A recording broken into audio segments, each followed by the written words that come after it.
Welcome back to Nightmare for Giggles, where the shadows of Westbrook High hold more than just memories. I am the Tales Keeper, your guide through the dark and twisted corridors of Horror Highschool Nightmare Stories. Tonight, Emma continues her desperate search for Adam, who remains trapped in the eerie dimension connected to the Whispering Locker. Her journey leads her to a mysterious mirror, one that doesn't just reflect her image, but offers a glimpse into the world where Adam is imprisoned. But as she steps closer, she'll discover that this mirror shows more than just the past. It holds the key to either freeing Adam or trapping them both forever. So, put on your headphones, close your eyes, and prepare to face the darkness within the mirror, where every reflection hides a nightmare. The nightmare of the Whispering Locker lingered in Emma's mind long after she left Westbrook High that night. The memory of Adam's pale, haunted face filled her thoughts, and the knowledge that he was still trapped in that twisted dimension weighed heavily on her heart. She had promised to find a way to bring him back, but as the days passed, she felt the crushing weight of uncertainty. How could she even begin to fulfill that promise when she didn't understand the forces at work in the school? The following week was a blur of anxiety and fear. Emma avoided the third-floor hallway, unable to face the Whispering Locker again. She spent hours poring over books in the library, searching for anything that might explain what was happening. But all she found were vague references to curses and ancient rites, nothing that could help her bring Adam back. One day, as she sat in the library, lost in thought, she noticed something strange. The mirror in the far corner of the room, a large ornate thing that looked out of place in the otherwise utilitarian space, seemed to be reflecting an image that didn't belong. Instead of showing the rows of bookshelves behind her, the mirror displayed a dark, foggy landscape, a place that looked unsettlingly similar to the dimension where Adam was trapped. Emma felt a chill run down her spine. She had seen that place before, in the swirling darkness of the locker's vortex. She stood up, her heart pounding, and approached the mirror. As she got closer, the image became clearer. Twisted trees, a crumbling stone path, and in the distance, the faint outline of a figure that looked unmistakably like Adam. Her breath caught in her throat. Was this another connection to the dimension where Adam was trapped? Could the mirror be another portal, like the locker? Emma reached out to touch the surface of the mirror, but the moment her fingers brushed the glass, the image rippled and changed. Now, it showed the library as it should be, with rows of bookshelves and empty tables. She frowned, her mind racing. Was it her imagination, or had the mirror truly shown her a glimpse of that other world? If it had, what did that mean? Was there another way to reach Adam, one that didn't involve sacrificing herself to the locker's dark magic? Determined to find answers, Emma decided to investigate further. She needed to know more about the mirror, and if it was connected to the other supernatural occurrences at Westbrook High. That night, after the school had emptied out, Emma returned to the library. The air was thick with tension, and every creak of the floorboards made her jump. But she pressed on, driven by the memory of Adam's desperate plea for help. When she reached the mirror, she hesitated, staring at her reflection. The ornate frame was covered in strange symbols that she hadn't noticed before, symbols that seemed to pulse with a faint, eerie light. She traced the symbols with her fingers, feeling a strange warmth emanating from them. As she did, the mirror's surface rippled again, and the image of the dark dimension returned.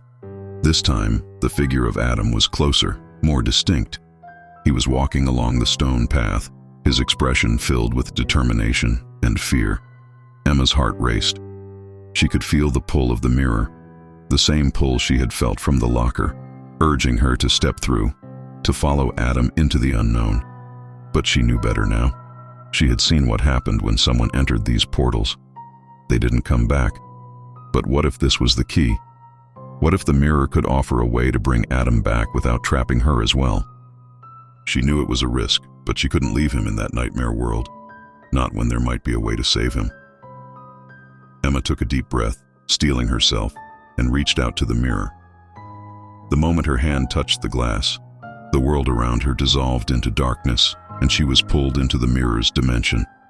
The transition was disorienting, a swirling vortex of shadows and light that made her feel as though she were being torn apart. But when the sensation passed, she found herself standing in the same foggy landscape she had seen in the mirror.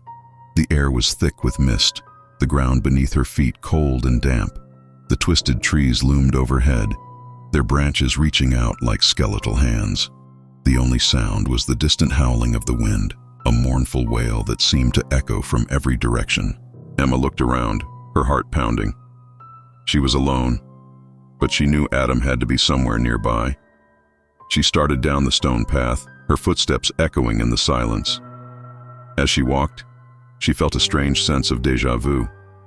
This place was eerily similar to the one she had seen through the whispering locker, but it was different as well.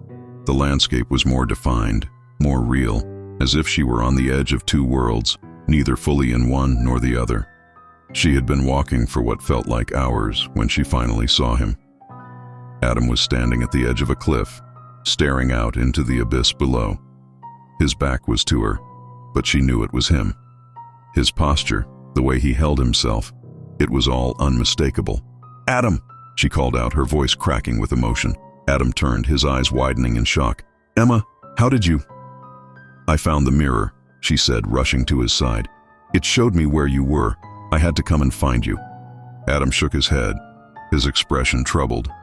"You shouldn't have come here, Emma. This place, it's not what it seems. It's connected to the school, to everything that's been happening. But it's not just another dimension. It's a prison." Emma's heart sank. "A prison? For what?" "For souls," Adam said, his voice barely above a whisper. "The locker, the mirror, they're all part of it. This place draws people in, traps them, and feeds on their fear and despair. I've seen others here, shadows of people who were once real, but they're all gone now, consumed by this place."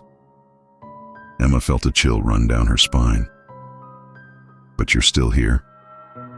We can get out of this, together." Adam's expression softened, but there was a deep sadness in his eyes.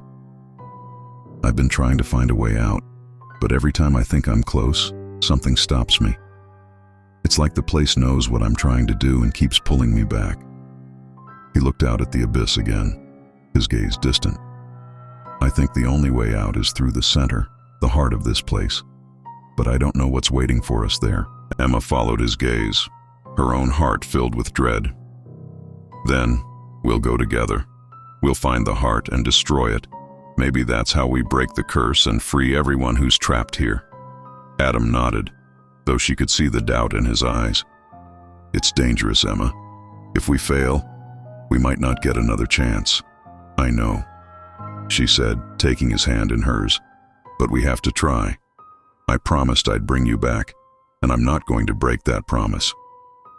With that, they turned away from the cliff and started down the path that led deeper into the foggy landscape. The air grew colder as they walked, and the shadows around them seemed to grow thicker, more oppressive. The path wound through the twisted forest, leading them to a vast, open field filled with tombstones. The names on the tombstones were faded, barely legible, but Emma could make out a few of them. Names of students who had gone missing over the years, names that were still whispered in the halls of Westbrook High. "This is it," Adam said, his voice trembling. "The heart of the prison. The souls of everyone who's been trapped here are buried in this field. If we can destroy whatever's keeping them here, we might be able to free them all." Emma's heart pounded in her chest as she looked around the field. The tombstones stretched on endlessly, a grim reminder of the countless lives that had been lost to this place. But then, out of the corner of her eye, she saw something moving in the fog. A figure, tall and cloaked in shadows, was slowly making its way toward them. "Adam," she whispered, grabbing his arm. "We're not alone." Adam turned, his eyes narrowing as he saw the figure. "Stay behind me," he said, his voice steady. "Whatever that is, it's not human." The figure moved closer, and as it did, the fog parted to reveal its true form.